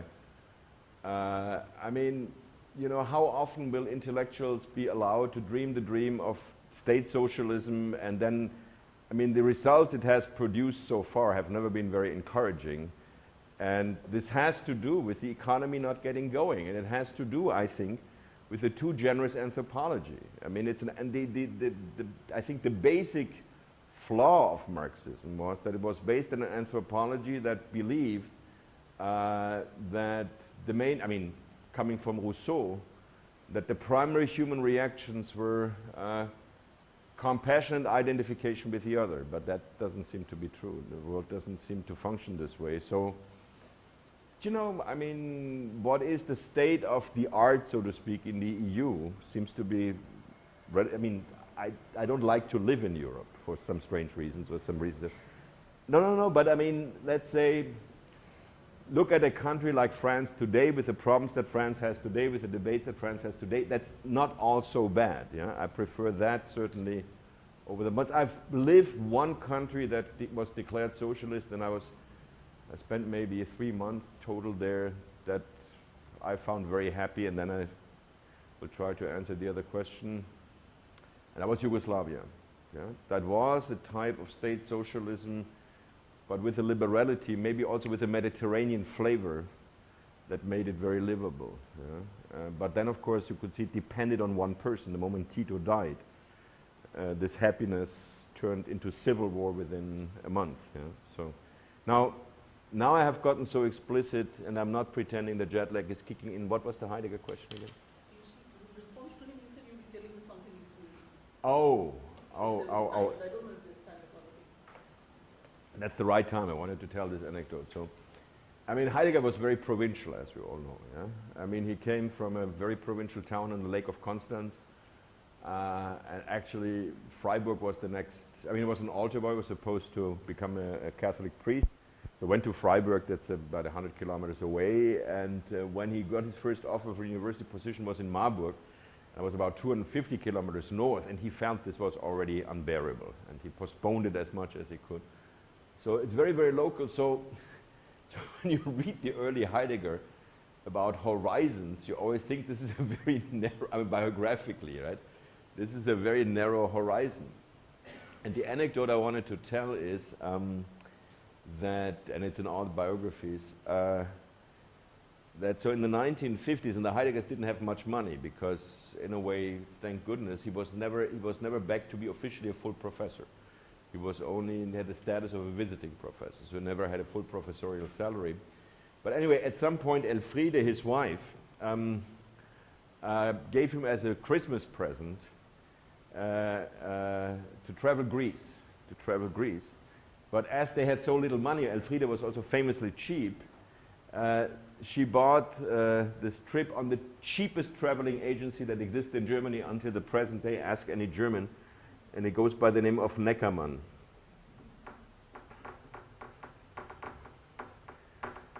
So okay, Heidegger didn't know nothing about Neckermann. He was very thankful that his wife had bought, it was on a ship, this trip to Greece, that he would finally see the sights that he had always imagined, the Agora in Athens and you know, the pre-Socratics and stuff. And then he realized that he was with these Neckermann customers. And this was the moment that he could expand his horizon. This is what I wanted to say. But he was so embarrassed that during the entire trip he never left the ship. So he didn't expand his horizon. Yeah? I mean, so the one opportunity he had late in his life, it was actually his 70th birthday present, to expand his horizon. He stayed on the ship because he did not want to be associated with the Neckermann tourists. So no expansion of horizon, sorry, this is not very philosophical. But it shows you something about Heidegger's narrowness, because, you know, I mean, it feels, oh, you know, he didn't want to look as bad as these tourists. I think this shows how insecure he was. You know, I mean, if he had really been as fascinated and smitten by Greece as he always pretended, he would have given a flying, you know what, about being with these tourists or not. But he wanted to look good, and that is really the petit bourgeois in him. So see, I use every opportunity to say bad things about it. One offbeat question I want. Yeah? May I ask you one question which is just offbeat, you know, Mm-hmm. Yeah, yeah. regarding your book. Now I am actually very fascinated by the title of the book. I'm actually waiting to read it. Good. Undercurrent like a poetry of the world. Yeah. Now I am just curious to know, are you going to discuss some beautiful categories of the world also? Absolutely. Yeah, yeah, yeah. I mean, actually, I will have. I mean, first of all, yeah, this would be a long discussion and seminar in Hyderabad. I think the the status of what we call the aesthetic and aesthetic experience is changing in this diagnostic that I have of the present day, of the broad present. Not that I say it's a better world. It may be a worse world, but I think it has a different status, a more central status. And if you want a concrete reference, I mean, this book has 4 body chapters, so 4 chapters that centrally confront themselves with Diderot's work and then always with the work of the 3 others. And the chapter, and this goes by central concepts. So one chapter is contingence, contingency. The second chapter is judgment, and so forth and so forth. And the judgment chapter will mainly focus on Diderot's art criticism. So that will really, in terms of what's the part of his work, the body of his work, will be about his art criticism. And that will, of course, be the chapter where I have the most reference to Goya and the most reference to Mozart. So it will be rather more than you want. Yeah? There was somebody just, I don't know. This is about, postmodernity is very uneasy relationship with the historical worldview. And then maybe in the course of your lecture, you suggested that postmodernity doesn't really accommodate that kind of a discourse, or is it, I don't know whether it was a misinterpretation from... No, not at all, not at all. You got it perfectly. This was one of those moments when you say long story short, and there's a lot of differentiated, In a way, wouldn't you also say that postmodernity gave a kind of ironic significance to history by kind of undermining whatever we thought about history, and by introducing ideas like genealogy of the present, and it's a genealogy with a lot of fissures and all that. And again, when you think of the intellectual in the context of this historical worldview, in the 19th and 20th century, we find a lot of obsession with the idea of the intellectual, the organic intellectual, or the universal intellectual. And maybe a thinker like Rancière, in his book, The Knights of Labour, brings in a new notion, I would say a very postmodernist notion about the intellectual as somebody from the people, when he argues in favor of equality of intelligence, which is a precondition, not an outcome of maybe democratic distribution of education. So that way, how would you look at or pose it postmodernity in the context of this? Well, I maybe actually start with a second question. I don't know why I always start with the second question. Maybe because my memory after 68 birthdays get into crisis. I do think that there is a series of very, very interesting intellectuals along the 18th and 19th century. I mean, avant la lettre, the word intellectual did really not exist in our sense. And I'll just give you my American favorite. I mean, in a way, very strange. I mean, frequently quoted now, for example, the New York Review of Books, that's Emerson. It's very difficult to pinpoint Emerson at a certain point, but Emerson, in the first place, and that's already something, let's say, takes the liberty of riskful thinking. Yeah? Emerson's thinking is very theologically influenced, but at any given, Emerson is very unpredictable. That is very, very beautiful. And I would say, that is my main point, I would hesitate to say I subsume Emerson under the Diderot paradigm, and that's a difficulty of my book. This is not a paradigm. Yeah? In that sense, it is not only the opposite of Hegel structurally, it is also not only the opposite of Hegel in content-wise, but also structurally. I mean, there's nothing more fantastically, elaborately composed as an edifice as Hegel. I mean, there's an aesthetics of Hegel's work and of others. I mean, similar with Kant. I mean, Diderot is the absolute opposite. Yeah? I mean, Diderot is as chaotic as it gets. I will tell you the anecdote as it gets late of how he died, which don't tell anybody. This is how the book will end. So Diderot had a very bad relationship with his wife his entire life, but he never really broke with, I mean, he couldn't get a divorce, of course, because there was no divorce, with his wife, because he loved the only daughter that he had. So they had these painful Sunday dinners where they always got into a fight. And so Diderot had probably, we don't really know, he probably died of an apoplexia. and he was probably high pressure, but whatever. I mean, he also got 74 years old, which is pretty old for 18th century. Anyway, so there is this Sunday dinner, and in the 18th century, doctors were convinced that fruit was bad for your health. It's very beautiful. So they were also warning, don't eat too much fruit, because if you eat too much fruit, you will die early, which is beautiful, isn't it? So, and Diderot loved fruit, and his daughter actually writes that. His daughter wrote a little biography of this. And this is just the chaotic Diderot, right? I mean, so there are 3 apricots on the table, and Diderot eats one, and his wife warns him, you shouldn't do that. And he eats it, and then he eats the second one, and his wife says, you shouldn't do it. And he says, and he liked that expression, que diable veux-tu? What the heck do you want to? And she gets really mad at him, and he eats the third apricot, and he dies. That's how he dies. I mean, it couldn't be more insignificant. It's just random. He dies, just trying to show that he can, yes, we can eat 3 apricots, and he dies. Yeah, there's no, yeah, but there's no less Hegelian death than this death. Okay, now my point is that now about postmodernism, and that's a really important point.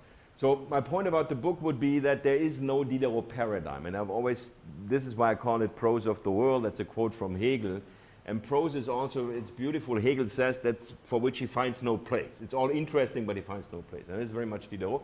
So there are affinities. Yeah? I wouldn't say that the thinkers you quoted, that Emerson, but many of those who are precursors of the intellectual in the 19th century that have no place. Nietzsche, for example. Nietzsche, absolutely.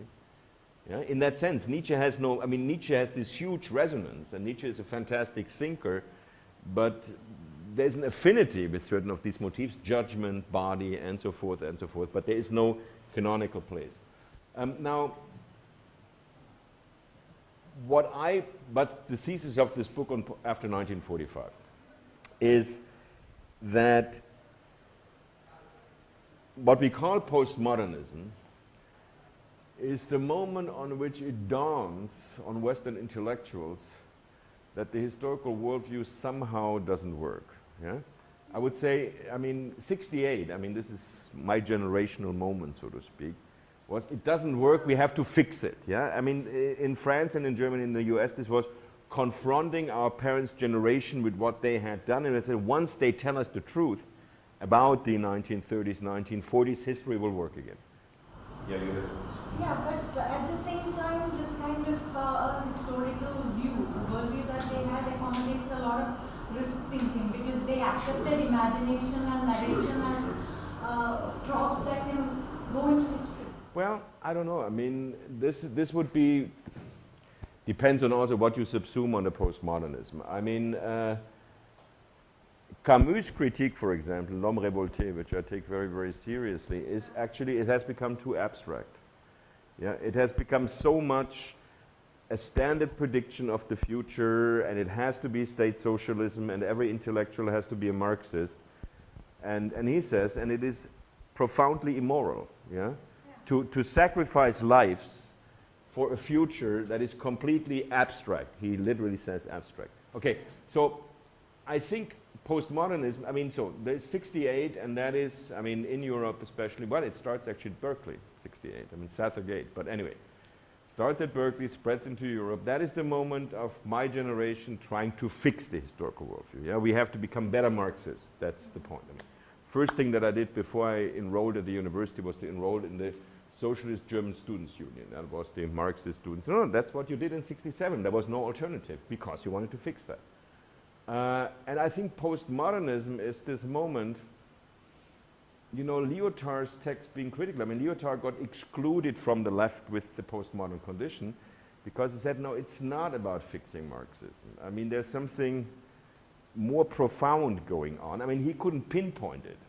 And I think what we call postmodernism now, retrospectively, is this entire period where, on the one hand, I think there's no way back to canonical Marxism, but at the same time, we don't really know what it is yet. And my thesis is, I mean, that what we had a hard time identifying is what I call the broad present.